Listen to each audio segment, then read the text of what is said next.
वाले हैं जिसका शिक्षक अभ्यर्थियों को इंतजार था। वो आप पत्र देखे होंगे, वो लेटर देखे होंगे जो शिक्षा विभाग ने निकाला और उस पर साफ लिखा हुआ था कि टीआरई 1, टीआरई 2 के बचे हुए सीट्स आप दीजिए हमको हिसाब, ताकि हम टीआरई 3.0 में रिजल्ट अच्छे से निकाल सकें और जो बचे हुए सीट्स हैं उसको भी हम ऐड कर सकें टीआरई 3.0 में। अब ये बात हम बोल रहे हैं तो ये बात लिखा हुआ था लेटर में, लेकिन कितना सही कितना गलत हम नवीन सर पर छोड़ते हैं, क्योंकि नवीन सर आप बताइए कि इस लेटर पे जो जो चीज लिखी हुई थी उस पर आपको कितना भरोसा है? क्या शिक्षक अभ्यर्थी अब टेंशन फ्री रहेंगी? बहुत सीट्स आने वाले हैं। हमको इस पर 1% भरोसा नहीं है, इसलिए इस पर भरोसा नहीं है कि बिहार सरकार की उदारवादी सोच हो सकती है और ऐसा हो, अगर ऐसा कर देती है तो इससे बेहतर और क्या हो सकता है। लेकिन आप पिछला उदाहरण पे जाएं तो पीछे आप 1 to 5, 6 to 8 के संदर्भ में एक बार आप देखे होंगे कि महिलाओं की सीट बाकी अन्य सीट को ऐड करने वाली बातें थी। जस्ट सेम यही बातें पिछली बार भी आई थी, लेकिन बाद में चल करके उसको कर दिया गया कि नहीं, ये अगली वैकेंसी में टीआरई 4 में ऐड होगी, टीआरई 3 में इसको ऐड नहीं होना है। बाद में चलकर क्लियरिफिकेशन इस बात को लेकर के आई। तो अभी भी हमको ये लग रहा है कि अगर इतना ही उदार बिहार सरकार को होना था तो वो 1 कैंडिडेट 1 रिजल्ट वाली बात मान लेते, बच्चों की वेरिफिकेशन प्रोसेस में बदलाव वाली बात मान लेते। इससे क्या होता कि उनका 100% सीट पूरा हो जाता, बढ़ जाता। तो यहाँ तो पॉलिसी ये है कि इसमें से 30% 40% सीट को हमको बचा लेना है, पूरी सीट भरनी नहीं है।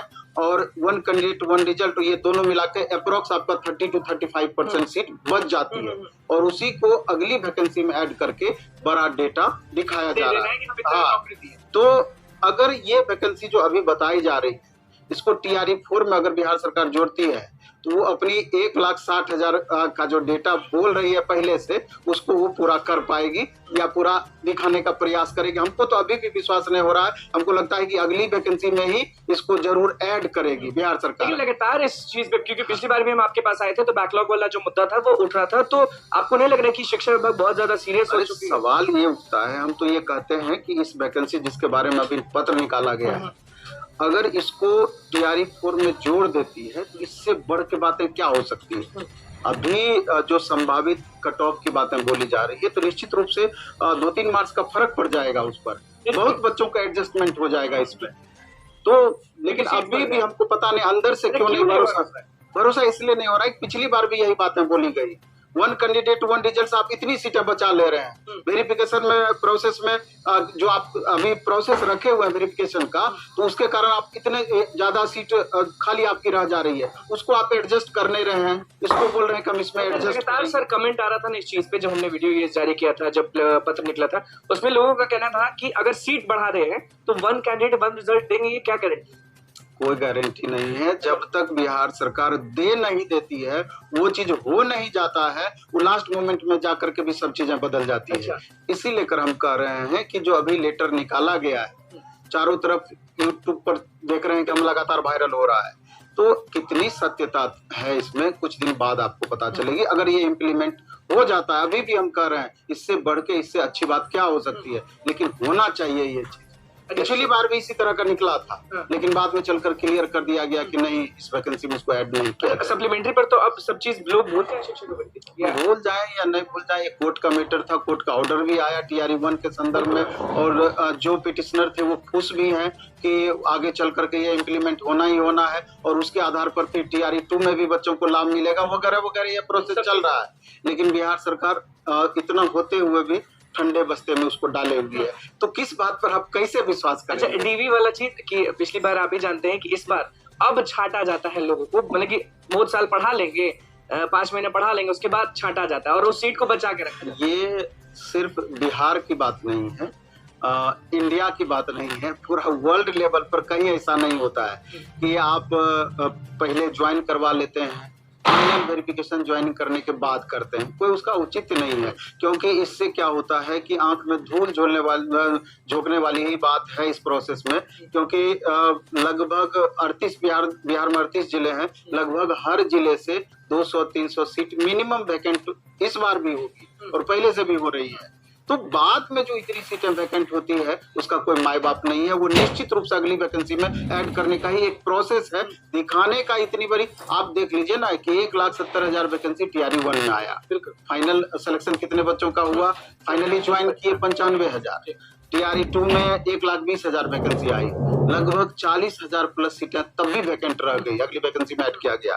तो TRE 3 का जब रिजल्ट आने दीजिए, इस बार भी वही होना है, मोर देन 30% सीटें इस बार भी वैकेंट रहेंगी और अगली वैकेंसी में वो जाकर के ऐड होगा। तो कैसे इन बातों पर आपका क्या लगता है नवीन सर कि रिजल्ट्स को कब तक निकाला जाएगा? रिजल्ट तो सितंबर लास्ट में निकलने की बातें थी, तो पता चला कि एक BPSC के अधिकारी रिटायर किए हैं, अब उसको लेकर के एक सप्ताह और एक्सटेंड होगा। तो इसका मतलब बहुत हमको समझ में नहीं आता है कि लगातार आप डेट पे डेट बढ़ाते जा रहे हैं। पिछली बार बच्चे घर नहीं पहुंचे, आपका आंसर की आ गया, तो इस बार इतना विलम्ब क्यों? एक समय था कि TRE 4 होने वाला था अगस्त। आदमी वही, सब चीज वही, सिर्फ ऊपर के आला अधिकारी बदले हैं, प्रोसेस में इतना भारी बदलाव हो गया। प्रोसेस में इतना भारी हो रहा है। आपने कहा कि कट ऑफ अगर सीट्स बढ़ जाएंगे तो आपने बोला कि कट ऑफ जो है वो नीचे चला जाएगा।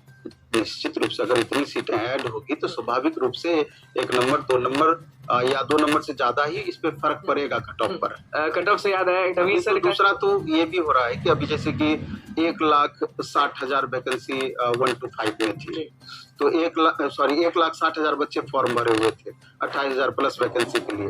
उसमें फिर 1 to 5 का सामान्य जो है 21,700 के करीब वैकेंसी रही। उसमें बताया जा रहा है कि लगभग 91,000 कैंडिडेट सिर्फ जनरल कैटेगरी से हैं, UR कैटेगरी से हैं। तो स्वाभाविक रूप से ये सब डेटा निकल करके सामने आ रहा है। तो अगर उतने स्टूडेंट सिर्फ UR कैटेगरी के हैं, उसका भी कट ऑफ पर प्रभाव देखने को मिलेगा। तो बहुत सारी छोटी-छोटी, आपका जो कट ऑफ था उस पर अभी भी वही है कि नहीं, हम तो वही है, उस पर ज्यादा बदलाव नहीं। अब हाँ, जो OMR आया है उसको लेके 1 नंबर का आपका अंतर हो सकता है। आंसर की जो जारी किया गया बहुत फर्क, लेकिन 1 और 2 से अभी आप कह रहे हैं ना कि कट ऑफ बहुत ज्यादा जाएगा, जैसे कि 1-2 नंबर का फर्क पड़ सकता है, इससे ज्यादा आपको फर्क इससे ज्यादा का फर्क नहीं पड़ता। आंसर की जारी हुआ था तो बहुत सारी गलतियां थी, वो कब तक लग रहा है कि ठीक कर दिया जाएगा? ये गलतियां तो उसमें दावा आपत्ति के लिए समय दिया गया है। अब दावा आपत्ति स्टूडेंट करेंगे जिस क्वेश्चन पर उनको लग रहा है कि डाउट है, उसके बाद फिर आयोग क्लियर करेगी कि कितने क्वेश्चन को एक्सेप्ट किए, कितने को रिजेक्ट। बिल्कुल, बस आखिरी चीज कि अब गुरु जी ही उस पत्र को नहीं मान रहे हैं सच, तो अब शिक्षक का व्यक्ति अपना मन कैसे लगे? थोड़ा भरोसा उठ गया है, क्योंकि कई बार देखे कि इस तरह की पत्र आई और फिर उसमें बदलाव हुआ आगे चल करके। तो इसलिए करके लगता है कि जो सरकार की नीति है, रणनीति है कि सीट बचा करके अगली वैकेंसी में ऐड करने वाली बातें हैं, इस लेकर के विश्वास नहीं होता है। आप तो BPSC ऑफिस में पहुंचे थे, तो आप हमेशा है ना अभ्यर्थियों के साथ? 100% है, लगातार है। अभी जो भी मुद्दे उठ रहे हैं, हर मुद्दे में हम साथ हैं। बिल्कुल, क्योंकि नवीन सर हमारे साथ मौजूद थे। किस तरह से शिक्षा विभाग ने जो लेटर निकाला था उसको सामने लाए और सीधे बोले कि हमको भरोसा नहीं, क्योंकि ये बिहार सरकार है और ये बिहार है, जब तक हो नहीं जाता तब तक भरोसा मत रखिए। तो दोस्तों, आपने सुना नवीन सर ने क्या कुछ बातें बताई हैं शिक्षा विभाग के द्वारा निकाले गए लेटर को लेकर। तो देखते हैं क्या कुछ होता है। फिलहाल इस वीडियो में इतना ही। आगे की अपडेट के लिए चैनल के माध्यम से जुड़े रहिए। धन्यवाद।